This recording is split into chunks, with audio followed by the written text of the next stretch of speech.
Check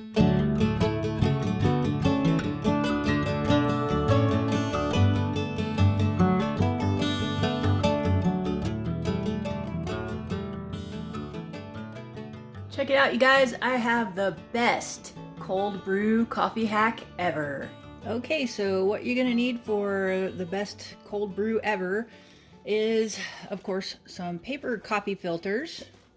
You're gonna need some cooking twine, and it's got to be 100% natural cotton, otherwise, it might be kind of gross. You could probably use whatever kind of string you have, but I recommend getting some all natural cooking twine. It's not that much money. You could probably find some at Walmart. I think I found this one at a hardware store a long time ago. It's like 500 feet. It'll last you forever. Some Ball half-gallon canning jars. And if you can find them on Amazon or even at Walmart, sometimes Walmart sells these kind of things. It's basically a lid with a handle on it that goes on the wide mouth mason jars. You could also do this with a narrow mouth, but I kind of don't recommend it because it's harder to get the coffee filters back out once you do that. I had quit drinking coffee for a long time, and as you guys probably remember, and I discovered that cold brew over the years is nicer to me. So I started doing it again, and I had to figure out like the best way to do it without making such a mess, because a lot of cold brew recipes just call for putting the coffee in the bottom of the jar and then dumping it out through a strainer and a bunch of paper and all this garbage, because coffee when it's brewing like this will make like a sediment kind of thing on the bottom, and that's just something that you don't want to drink. So they tell you to like grind it pretty coarse, and all these things that try to kind of compensate for it. And I have found over the years that it doesn't really work. You still get this sludge in the bottom of your coffee. And on top of that, like if you use the little strainers that they sell, they basically get clogged up. And if you are in a situation like we all are in California, and especially if you're doing van life or any kind of camping, water is not something you want to waste. So I would rather waste a little bit of paper as opposed to water. So what I do is I take a coffee filter and I grind my coffee too. I've been experimenting with different grinds, and I can tell you, if you use coffee filters, you can use any kind of ground coffee to make cold brew. You really don't need to worry about the size of the grind. So if you have like some pre-ground coffee that you just need to use up that's kind of old, it works great for cold brew. Or if you just want to buy it fresh and you don't feel like grinding it. The only thing that doesn't work for cold brew, of course, would be instant.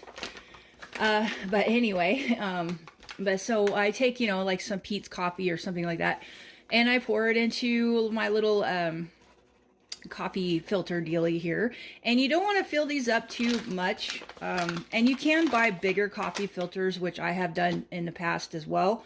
But the trick to a paper coffee filter is that you don't want to overfill it.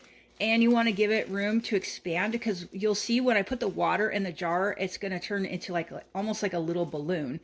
And you're going to have to do several of these, because cold brew takes like a lot of coffee initially, but it's, because you're supposed to concentrate it.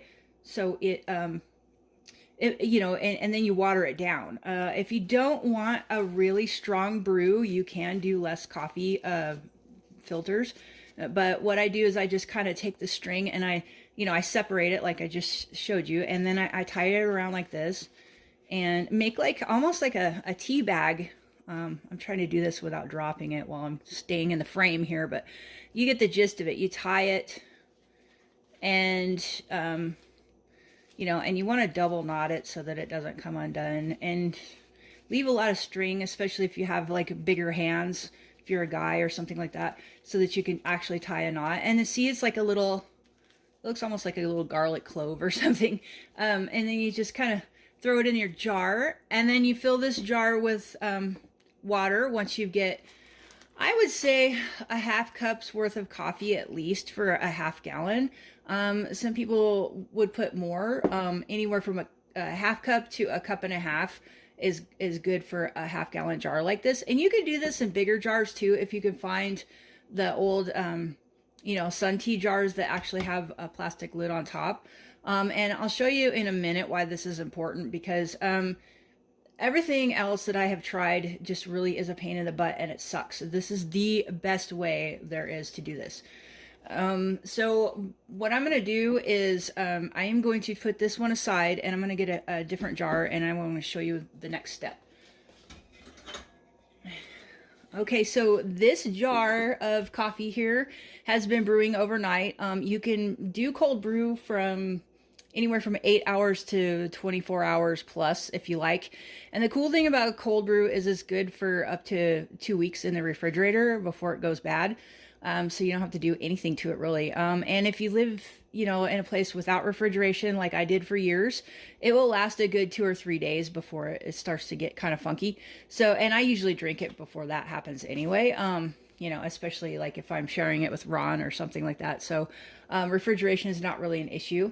So, most of you guys probably get where this is going here. So this little guy here is just perfect, and it's got like a little hole, and so the only thing that's going to come out is the liquid. So basically you don't take the coffee filters out, and what I like to do is I kind of shake it a little bit first and kind of, you know, get that last little bit in there, you know, mixed together. Hopefully it's steeped overnight perfectly, but you never know. And so then I open this thing, and the next step is I just pour it in. And what that's doing is it's making sure that my coffee is strained.